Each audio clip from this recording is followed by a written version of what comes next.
안녕하세요. 권중왕입니다. 오늘은 8월 30일 월요일 방송을 시작하겠습니다. 어제는 일요일이었는데요. 비도 좀 한 차례 왔었죠. 날씨가 많이 선선해졌습니다.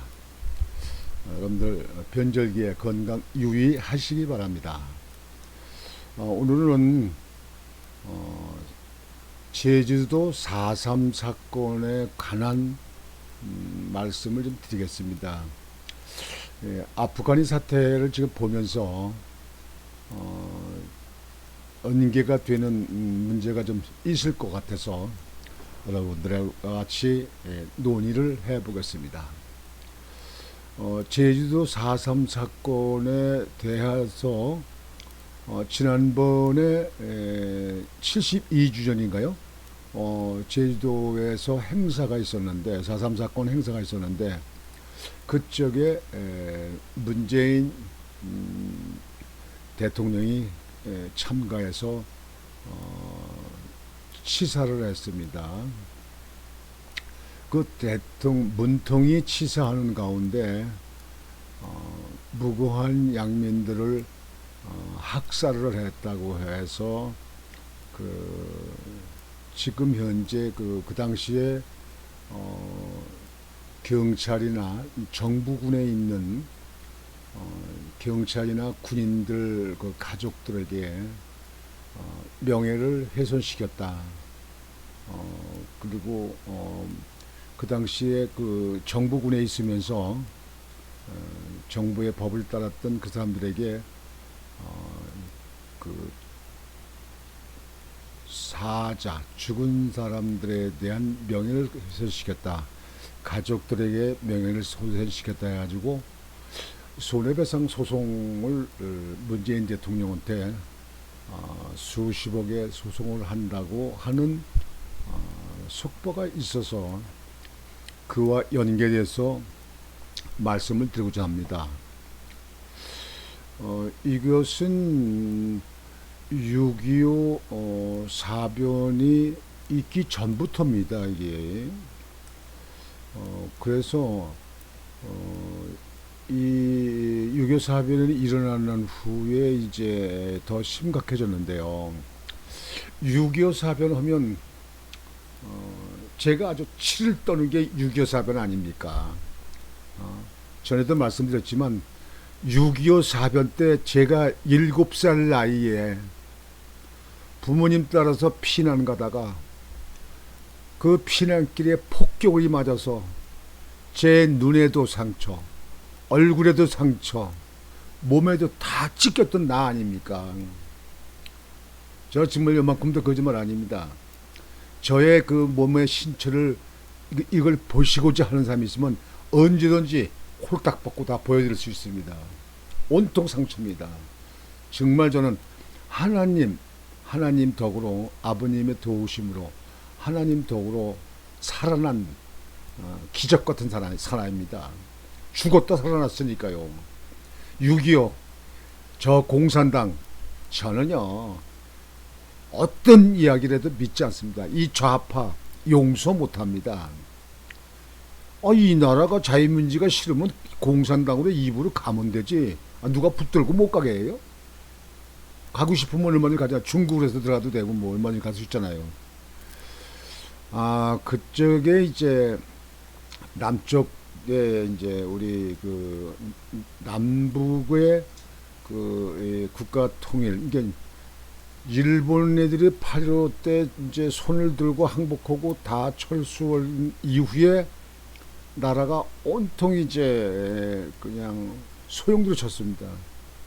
그쪽에 정치에 흐는 지도자들이 이제 남북이 단일 국가로 이렇게 하려고 했었는데 이북에 있는 그 조선 노동당에 있는 사람들 있잖아요. 저 레닌 소련에서 이제 그 공부하고 그쪽에서 유학을 했던 사람들이 이제 이북에 있는 사람들이 이제 그게 협상이 안 돼가지고 하다 안 되니까 결국 남한만 그러면 우선 정부를 세우자 해서 이승만 박사가 남한 정부를 세운 거 아닙니까? 그 지역에 이제 남한의 그 정부 세우는 그것에 대해서 반대를 해가지고 여러분들 아시겠지만 박헌양이라는 사람은 원래 그 태어난 데는 충남 예산에서 양반 가족입니다. 근데 집안이 몰락한 그 양반 가족에 그 박현주라는 아버님이 박현주의 서자로 태어난 사람입니다. 이 저 박헌영이가. 그러니까 서자로 태어났으면 그 작은 마누라 첩의 아들 아닙니까? 근데 이 박현영이가 상당히 똑똑했어요. 그 당시에 이제 그 언더우드 그 목사가 운영하는 그 YMCA 거기서 영어 공부도 하고 뭐 이렇게 했으니까. 근데 그 마음속에는 박헌영이는 항상 그 당시 시대와 그 나라 그 당시에 그 이제 왕조 시대의 고종왕제 왕조 시대 마렵이의 이제 그 국가 형태에 대해서 불만이 많았습니다. 이게 마음속에. 그리고 저항 의식이 있어요. 자기는 서자라고 하는 사람들에 대해서 불만이 많았던 거죠. 아무래도 본처의 아들하고 서자의 아들하고는 옛날 우리가 어릴 적에는 아주 그 천대받았거든요. 이게 조음같이. 그렇게 태어난 그런 관계로 박헌영이는 이제 저기 저 경성 고등학교를 다니고 그다음에 YMCA에서 영어도 배우고 이렇게 하면서 해가지고 이제 일본에 가서 있다가 거기서 다시 이북으로 가서 공산당 이북 조선공산당 있는 사람들하고 이게 묶입니다. 그래가지고 남한으로 내려와서 남한 노동당을 만듭니다. 그 노동당의 가장 그 우두머리로 추대를 받죠. 그러니까 남노당이 남조선 노동당, 북조선 노동당 이렇게 되잖아요. 근데 실상은 하여튼 실력은 있었었어요. 남조선 노동당을 만들어 가지고 각 지부를 다 만듭니다. 그쪽에 제주도에 이제 지부를 만듭니다. 그래서 남노당 제주도당위원장의 김달삼 여러분들 많이 들으셨죠? 역사에 나오잖아요. 김달삼을 위원장으로 세우고 거기에 비서실장을 박태전이라는 사람을 비서로 세우고 그다음에 이제 그 위원들을 세우고 조직을 만들죠. 이게. 그래서 그 사람네들이 정부군의 이 남한 정부 수립하려고 하는 그런 그 선거에 이 사람들이 선거를 못했건 방해하기 위해서 집단 행동을 합니다. 이것이 주체가 돼가지고 이제 그게 제주도 4.3 사건이 일어나게 됩니다. 원래 이 제주도 4.3 사건은 1948년 4월 3일 날 발생된 거 아니겠습니까? 그게. 그래서 48년 4월 3일부터 이게 발생돼 가지고 54년 9월 20일까지 54년 9월 21일까지 무력 총동이 일어났던 거예요. 그냥 하도 그 공비같이 우리 그 당시에 빨치산이었죠. 빨치산. 하도 해서 무기를 가지고 그 사람들 애들이 이제 뭐 양민 내가서 절도도 하고 양민도 끌어가고 잡아가고 뭐하고 이제 하고 그다음에 제주도에 있는 파출소를 습격합니다. 그 사람들이 밤이면 습격해가지고 그래가지고 거기서 무기를 다 탈취합니다. 나중에 그때 역사에 보면 나중에 보면 그 초등학교 그 학교 교실이 있는데 교실에 2개 교실이 무기로 꽉 차 있었다는 거예요. 그런 애들 남도당 제주도에 있는 사람들이 이제 그렇게 아주 강력하고 극렬하게 그렇게 하기 때문에 이 이승만 정권이 이제 탄생해가지고 이거 이들에 두어서는 안 되겠다. 이거 빨개 나라가 되겠다. 이승만 대통령은 빨갱이를 제일 싫어하는 사람 아닙니까? 일찌감치 그 미국에서 공부하면서 그 소련과 그 중국의 그 빨갱이들을 봤으니까요. 그걸 느끼고 공부도 했으니까. 그래서 그때 뭐 미비한 군인이죠. 군인을 제주도로 파병하고 제주도에 있는 경찰들하고 연합하고 이제 해서 그 공비라고 하죠. 공비. 그 남도동에 있는 사람들을 토벌 작전을 합니다. 토벌 작전. 그러니까 계속 그 이 남도동에 있는 그 김달삼이나 그 사람들은 무기를 다 가지고 제주도 한라산 있잖아요. 그러니까 한라산에 숨어서 있다가 밤이면 내려와서 뭐 양민들 인데서 뭐 먹을 것도 이제 다 훔쳐가고 뺏어가고 양민도 뭐 죽이기도 하고 뭐 하고 이렇게 아주 그냥 혼란스러운 저기가 됐습니다. 예. 지금 그 아프가니스탄에 그 탈레반이 그 산악지대에서 숨어 있다가 전부 이렇게 드문드문 숨어 있으니까 그거를 쳐부시기에 힘들었던 겁니다. 예. 미군이나 그 아프가니스탄 정부군이 그 아주 그냥 그 박테리아 세균같이 그렇게 해서 있던 그 사람들 그 탈레반이 그 사람들이 인원이 그 조직이 7만 명밖에 안 돼도 결국은 그 아프가니스탄을 지금 현재 점령했잖아요. 예. 그러니까 제주도도 지금 현재 그런 거예요. 밤이면 내려서 이렇게 하고 또 낮이면 또 여기 저 군인들하고 경찰 정부군에서 올라서 들어가고 근데 이게 전부 다 산지에 있고 제주도는 굴이 많잖아요. 이 지하의 굴. 그 굴에 이제 숨어들 있고 뭐 이렇게 했습니다. 예. 그래서 나중에 결국은 이제 그 사람들 이제 그 조직이 있는 데를 한 군데 한 군데 점령하는데 거기 그 남로당에 있던 그 빨치산들이 결국은 누구냐? 가족이 제주도에 있거든요. 예. 가족들한테서 같은 이제 뭐 옷도 갖다 입고 먹을 것도 가져가고 뭐 이렇게 하지 않습니까? 예. 가족은 이 그 이념 전쟁으로는 그 사람들과 다르지만 이 피는 물보다 진하다고 자기 그 가족, 자식들 또는 부모 이런 사람들이 거기 연계됐기 때문에 그 사람들에게 도움을 줄 수밖에 없는 겁니다. 그게 인지상정 아닙니까? 그게. 이렇게 해서 결국은 이제 소탕 작전이 들어가는데 그쪽에 민간 마을에 가서 숨어 있기도 하고 이렇게 이제 하다 보니까 그 빨산을 이제 저격하는데 사살하고 뭐 이게 전투가 벌어지는데 그 근방에 있던 민간인들이 희생이 됩니다. 그래서 이거는 그 시대의 비극입니다, 이게. 근데 이거를 좌파들은 말이죠. 좌파들은 그 빨치산에 한 것 그런 거는 가려놓고 덮어놓고 빨치산 하지 않았던 그 가족이자니까 그 사람들을 그 양민들을 무차별 학살했다. 그래서 이걸 학살했다고 하는 겁니다. 이게 뭐 여러분들 기억하시는지 모르지만 전에 김대중 대통령 때도 그거 저기 들춰내 가지고 법을 제공한다고 뭐 그렇게 했지 않습니까? 이게. 그런데 이번에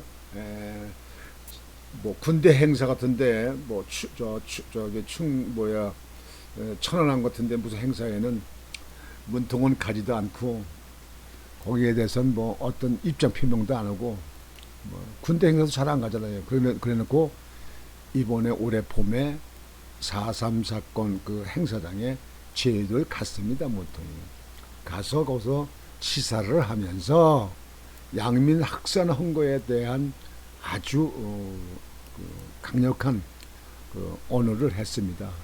그랬기 때문에 그거를 이제 본 그 가족들, 정부 군이나 군대나 경찰 그런 사람들의 가족들이 소송을 소송을 한다는 거죠. 명예훼손 소송을.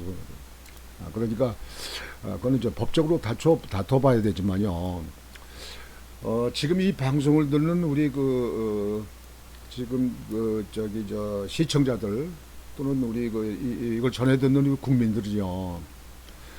이 나라를 이렇게 하다 보면요. 어차피 정부군이 그네들을 소탕을 하다 보면 거기에 그 연계되어 있는 가족이나 거기서 같이 도움을 주고 협력해 주는 사람들이 희생이 따릅니다. 예. 그렇습니다. 제가 7살 때 아무것도 모르는 나이에 6.25 사변이 일어나서 저 이북의 저 김일성 20단이 천해로 와서 우리 가족들하고 7살 그 어린 나이에 피난길을 가다가 폭탄 맞아서 제가 이렇게 다친 거 아닙니까? 예. 그때 난 다쳐서 계속 살았지만 내가 그 눈으로 봐서 죽은 사람들이 아주 길거리에 그냥 나랑 가랑잎에 가랑 나버려. 그냥 그 수로에 떠 있는 사람들, 죽어 떠 있는 사람들 뭐. 예. 내가 지금도 그냥 절대로 그건 하나도 잊어지질 않아요. 뭐 다른 거 그 위에 공부한 거 뭐 영어 단어 외우는 것들을 좀 많이 잊어버리는데요. 전화번호도 같은 거 잊어버리는데 그건 하나도 안 잊습니다. 아주 생생히 남아 있습니다. 그러니까 그거는 국민들이 그 아무것도 모르고 아무것도 관련이 없는 사람들이 죽고 다치고 이렇게 피해를 보는 겁니다. 이게. 그래서 나라 정치하는 사람들이 나라를 잘해야 됩니다. 나라를 강력하게 만드는 거고 외침이 되지 않도록 막아야 되고 그 다음에 법을 집행해 가지고 이 나라가 자유민주 국가로 그 출발했으면 자유민주 국가에 반하는 좌익이라든가 공산주의든가 사회주의 있는 사람들은 전부 잘라내야 되는 겁니다. 예. 그렇지 않으면 언젠가는 또 피비린 나는 또 전투가 일어나는 거예요. 이게 나라는 것입니다. 지금 탈레반이 그렇잖아요. 탈레반이. 예? 아프가니스탄에 미국이 와서 그 자유민주식으로 살아왔어요. 이렇게 발전시켰어. 탈레반은 그냥 그거에 대해서 그 받아들이지 못하는 거예요. 예? 알카에다도 마찬가지고 IS도 마찬가지고 그 IS가 아주 그 자기들의 전사라고 이슬람 전사라고 그래가지고 그 자기 죽은 모습 폭탄 터뜨려서 다른 사람들한테 해코지하는 사람들 아닙니까? 예. 그게 국방을 튼튼히 하고 정치를 잘 하지 않으면 그런 사태가 일어난다 입니다. 이게. 그래서 이 제주도 그 4.3 사태에 대해서는요, 이 좌익 정부가 들어올 때마다 어느 부분은 가려놓고 어느 부분만 가지고 들춰내고 얘기를 합니다. 그건 역사를 왜곡하는 겁니다. 옳지 않습니다. 역사 왜곡이라 합니다. 그 사건의 태동이 어떻게 됐으며 어떻게 해서 정부군이 들어갔는가, 그리고 경찰이 가서 그렇게 해가지고 그렇게 총격전을 해가지고 전쟁을 치렀는가. 그냥 전투가 치른 거죠. 그냥 공비라는 사람들, 그 빨치산들, 그 사람들하고 정부군하고. 그래서 4.3 사건에 대해서는 그 어느 부분만 가지고 얘기하면 안 됩니다. 장님이 코끼리 만지기 싫어하면 안 된다 그런 얘기입니다. 여러분들 아시죠? 장님이 코를 만지면 이건 무슨 그 파이프같이 생겼다. 그리고 귀를 만지면 크다란 부채같이 생겼다. 다리를 이렇게 잡으면 기둥이 서 있구나. 굵은 기둥이 서 있다.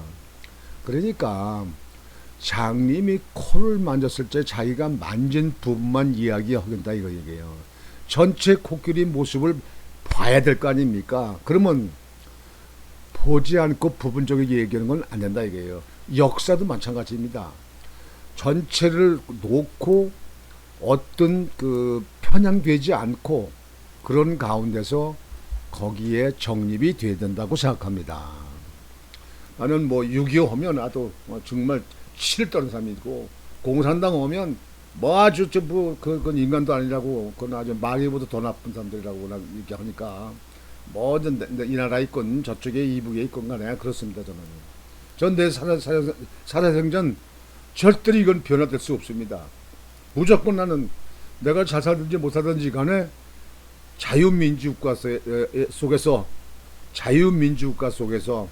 시장 경제 원리를 지키는 이 나라 토대 위에서 이 나라가 지속적으로 발전하는 거 이거에 맞다고 생각합니다.